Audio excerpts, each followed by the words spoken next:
Alright, Sam, what we have in the military system, we have acronyms which help us to remember what we're on about. And one of them here is particularly coal. So what we do down here is we come down and we're looking at clothing here, alright, and we look at clean clothing. What happens if we have oil on our pants, we have oil on our jackets, or we have dirt there? What happens? Your clothes don't breathe, you can't perspire properly, and it stays within you. It can't ventilate, yeah? So therefore it's a problem within itself. So you must keep yourself clean at all times. The same if you were to fall over in the snow, you brush it off straight away. What does it do? It evaporates into your clothing and you're wet the whole time. So you've got to brush it off. As soon as you fall over, your gloves and everything. You put your gloves down, where do you put them? You put them on the ground. Put them in your pocket. They're wet, they get all the snow on it, they sink in you, and then you've got your cleanses cold. Yeah? Alright? So another thing. Okay, further down here we have O. Whoops. We have O. Overheating must be avoided, so therefore we talked about that just a moment ago, was where you take the clothes off as you go along. Alright? You put it back on when you feel cold. Perspiration, yeah, same thing. The dog's always got his tongue sticking out. Why has the dog always got his tongue sticking out? Come on.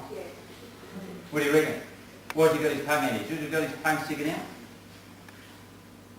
You don't. Neither do I, actually. Why has he? It's too hot, so he's ventilating himself, isn't he? He sticks his tongue out to ventilate. Alright? I can go into a little bit more about the male anatomy, with his testicles hanging low. That's his evaporation, that's the way he works. That's the way everything works for him. That's what do you call it?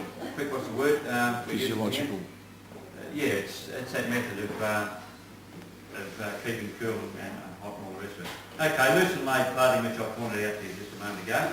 That's the next one up. Loose and laid clothing. All right, we're looking at cold here, the acronym there. All right, loose and laid clothing. I just pointed that out. And we must have dry clothing, and we talked about that.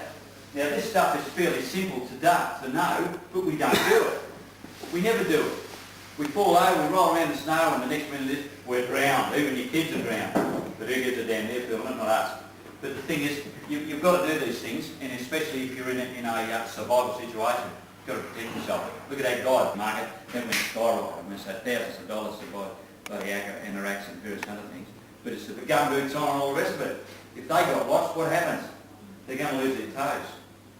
No, they're going to lose their feet and whatever because they're not totally covered, and they're certainly going to get frostbite and so forth. Mittens. Gloves, your single-fingered gloves. If you've got mittens, they're both together. What happens if we come down with hypothermia or whatever? We all get the sleeping bag together with no clothes and great stuff. That's the same deal. Your hand goes in a mitt, keep your hands warm together, yeah? Okay. And there you go, you've got the mix there. Then you've got to have overproof so that when they get wet, the wool gets wet, gets heavy, and it's wet all the time, even though it keeps you warm.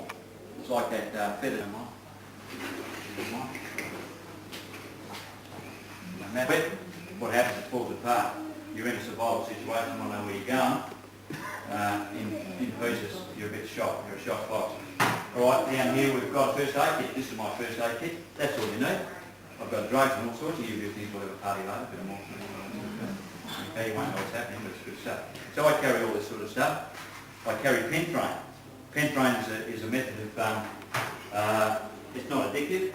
All it is somebody breaks a leg and you're more than 20 minutes away from the hospital or whatever and you can't get help and someone's down or whatever. All you do is you put a little bit in the bottom and you suck on it. It's great stuff, isn't it? No, I don't use it at all. I'm not into that sort of crap. Don't bring that there, though. So I use all that sort of stuff, especially for remote localities. We get a lot of blokes come down with knee problems in their legs, you know, especially if you parachute into an area and you come down, some bloke's got a broken leg and you've got to get him out. We had a bloke land on a snake, in fact, up in Darwin, and we were about 4 hours out. So consequently we had to use all sorts of stuff to look after the guy. Just little tidbits, let you know what's going on here. Alright. Alright. Always wear the correct clothing. Always wear the correct clothing. And carry spares. Socks. A must. Jocks and underwear, all you do is turn them over. And you've got a new set. Turn them upside down, inside out, and you've got a new set. It's no too much, eh? So the thing is, when you go to bed, you take your wet clothes off, you put them in the bottom of your bed, it'll warm up with your feet down there and whatever, yeah? And you put something dry on and you sleep right on top. It's terrific. Really great. I can remember my darling in there and I went to Benaki before I went to Antarctica, and we started Benaki, and there was a lot of mice running around, heaps of mice, and I said to her, I said, beware of the mice. She said, mice? So, you know, yes. So I had a sensory all night, watched that beautifully. Same thing, you put it on the top, keep yourself nice and warm. You're laughing. Okay? These food stuff, what do you reckon? Food stuff? That's what it is. You've got all sorts of stuff. You've got cans, you've got knives. You want to go to the loo. Nowadays, they're on to us now about doing all sorts of things down the bush. Cover it up, bury the stuff. No one's going to see it. All right, all the necessary stuff that you need. A tent, sleeping bag, all this stuff that we're talking about now. All for survival. International signal. Anybody know the international signal? We're all, as I say, intrepid type people. What do we need by that? Whistles? Did you say whistle? No, I thought you said a whistle. Come on. How long can you scream for? How long can you scream for? Necessary equipment, that's what we need. We can hear that for miles, especially when you're out there with the birds and it's nice and quiet and everything to go, you've broken a leg, you can't get anywhere. The old whistle. 6 whistle blasts over 1 minute, 3 whistle blasts back if you can hear them. And all you do is keep going like that, someone's bound to find it. We can always hear birds in the scrub out there. Doesn't matter what noises are going on. You can always hear them out there. It's not like in the city.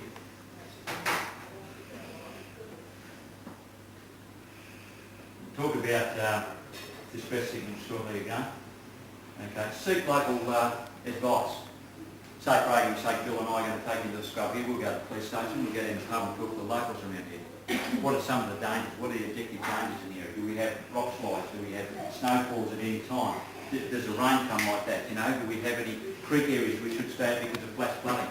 All that sort of stuff. Is there an area where I can get water? What about food stuff? Can I snare anything around this area? Am I allowed to kill anything around this area? The police might get onto me. The conservation might get onto me. There's a place to go, the conservation area. Everywhere I go there first to get land clearances and various other things. You would likely to do the same. Let them know you're in the area. Get advice from anybody. Always leave a root card. I'm going to tell you. Okay, so the thing is you always leave a root card, and the deal is you go to the, only jokes ladies, don't take offence to the police, I'm only joking, alright? The thing is that you go to the local police station, this is where I'm going, or the land conservation, you tell them I'm going in there, I'm coming out the next day. How many people don't do that? They go out to sea, nobody knows where they're gone. John's had a fight with his wife, so when I'm going, get on the boat, let's go, bang. Out Port Phillip Bay, oh, where's hubby? Oh, he hasn't been out for a couple of days, he might be on a binge. He's out of the bay, his motor's broken down, he's still floating at the sea. Top job. Nobody knows where he is. Always tell people where you're going. Even if it's your girlfriend, not your wife. Conserve your strength. Seek shelter. Raining, you're feeling fatigued, find some area that you can hide out, if you see that. And we'll take that away now, we'll go from there. Alright, seek advice, leave a root card, conserve your strength. Especially in a survival situation. Know where you're going to go, sit down, take your time, think about it. Don't get all rattled and whatever. We all do that. Even in the kitchen we do that. We're making our bed, we're in a hurry, we've got to catch a tram or train or whatever. We're fumbling and carrying on, trying to do our shoelaces up, trying to go to the toilet at the same time, and we get fumbled. Now, if you're doing it relaxed, everything falls into place. Everything falls into place. Know your limitations, turn back in time, we're a big macho man and all the rest of it. Let's go for it, guys. We're going to make that hill. Right now, we're going to get there within half an hour. Takes you 2 hours any other time. Can't make it today. Yes, we can. We're going to make it. Let's go for it. Joe Boggs is back here. He's puffing and panting. He's going to have a heart attack any minute now. No, we're going to make it. He drags the other bloke up the top. Turn back. Don't be afraid to turn back. Must have a go at that. I've turned back many a time. Any questions on haversacks? Pretty easy. Okay. Right, a tree falling. We've had incidents where we've been in hides and they've come along, the woodcutters come along and they've dropped big trees on us. Alright, things that we don't see.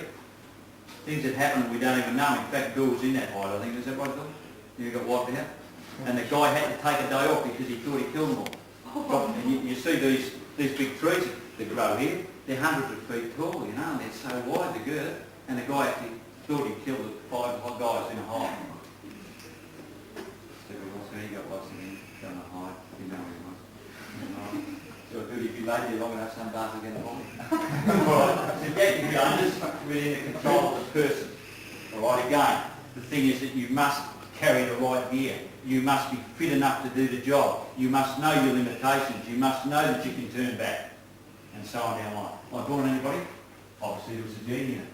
Yeah? A journey out, they popped the bottle out, come the journey, and said, right, you've all got a wish earth, one wish earth. Said the American, what would you like to do? I'd like to go to the Bahamas now, a big stogie and the gob and all the rest, and having a few beers, and tarts on his arm. No sooner said and done, right, all the women, place like said to the Australian, where would you like? Oh, Service Paradise, top holes, there I'll be in there. Okay, no sooner said and done, bang. Said the Irishman, what would you like to do? Where would you like to go? No Irishman. Any Irishman? You know what it's going? You're an Irishman, right? English. Got there in one.